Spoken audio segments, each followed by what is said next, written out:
નવો માર્ચ આવી ગયો પણ ઓફિસમાં નવી ઓફિસમાં હવે આવી ગયા છે.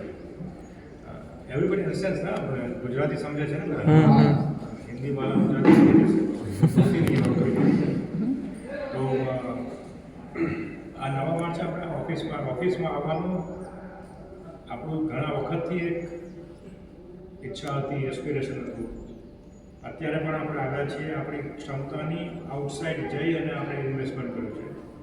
પણ ઘણી વખત ઇન્વેસ્ટમેન્ટ પહેલાં કરવું પડે, રિટર્ન મળે પહેલાં. એટલે આ બધું ઇન્વેસ્ટમેન્ટ આ સારી ઓફિસમાં, સારા ઇક્વિપમેન્ટમાં આપણે એટલે કર્યું છે. મને વિશ્વાસ છે કે આપણા બધા જ જે સ્ટાફ છે, સ્પેશિયલી ડિઝાઇન સ્ટાફ, કે જે નવા એવી ડિઝાઇન બનાવશે કે જે જલ્દી એક્સેપ્ટ થાય. પ્રોડક્શન સ્ટાફ તો પ્રોડ્યુસ કરે જ છે. બીજું એક ખાસ છે જોવાનું કે આપણે અત્યારે બહુ અનસર્ટન ટાઈમમાં છીએ. એવા સમયમાં છીએ કે જ્યારે સારી દુનિયામાં બિઝનેસમાં બધે જ ચેલેન્જીસ છે. આપણું મેઇન કસ્ટમર બેઝ યુરોપ અને નોર્થ અમેરિકા છે, કેનેડા. આ વખત આપણે જોયું કે આપણો ઓર્ડર જરાક ઓછો છે, કારણ કે ત્યાં આગળ પણ એટલી તકલીફો, યુરોપમાં બહુ તકલીફો છે. નોર્થ અમેરિકામાં તો કદાચ સુધરી જશે એવું લાગે છે. કેનેડા જો પોલિટિકલી તો આપણે તકલીફ નહીં કરે, પણ યુરોપમાં તકલીફો રહેશે.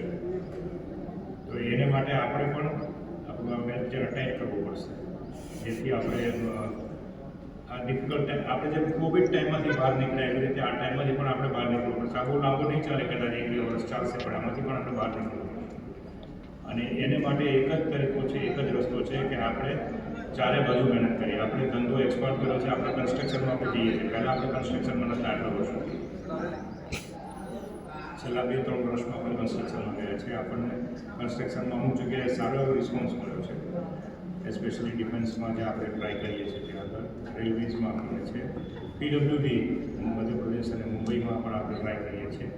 ત્યાં આગળ આપણને રિસ્પોન્સ સારો મળ્યો છે.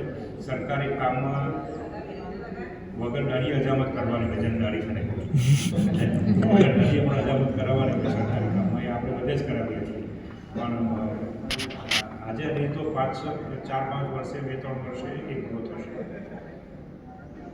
આ પ્રોપર્ટીમાં જે ઇન્વેસ્ટમેન્ટ કરવાનું જે થઈ ગયું, જેમાં ફેક્ટરીમાં કરવાનું જે થઈ ગયું, એમાં ઘણા લેસન્સ મળ્યા છે. અહીંયા પણ ઘણા લેસન્સ મળ્યા છે આપણને. પણ હવે આને સાચવવું એ મારા હાથની વાત નથી. એ તમારો જે લોકો વાપરે છે એમના હાથની વાત છે. અને કેમ સાચવવું, કેવી રીતે સાચવવું અને સારી રીતે, કારણ કે એનો સૌથી વધારે ઉપયોગ તમે કરવાનો છો. હું તો મહિનામાં 2 વખત આવું છું, 2-4 દિવસ બેસું છું અને જઉં છું. એટલા માટે આ સંદેશ આપવા માટે નથી મારી ખુરશી લીધી મેં, કે નથી ટેબલ મૂકી દીધું. કારણ કે તમારી ખુરશીને ટેબલ તો ખાસ જરૂરી છે, પહેલાં મૂકી દીધા, પણ મારું હજી નથી. અને નિલેશભાઈ હંમેશા બહુ જલ્દી સાઇન કરવાનો તૈયાર હોય છે. એને પણ એમાંથી ટાઈપ કરવું પડશે. કોઈ દરરોજ સાંજે 4 વાગે મારી પાસે એમની રિક્વેસ્ટ આવી જાય કે આ બધા પેમેન્ટ કરવાનું હતા, અને હું તરત એને અપ્રૂવ કરું. પણ હવે આપણે એને નથી. લાંબી સ્પીચની મને બહુ આદત નથી. મને આપણને લાંબી સ્પીચની જરૂર જ નથી.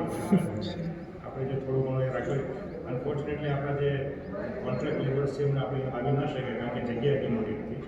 પણ એ આ સેલિબ્રેશન એ લોકો પણ એટલા જ ઇન્વોલ્વ છે. એટલી જવાબદારી આપણી છે કે આપણે એમને આપણી સાથે રાખીએ છીએ. ઉપરાંત મારે બીજું કશું કહેવાનું, સમોસો તમારી લાગુ છે, બેના મારી લાગુ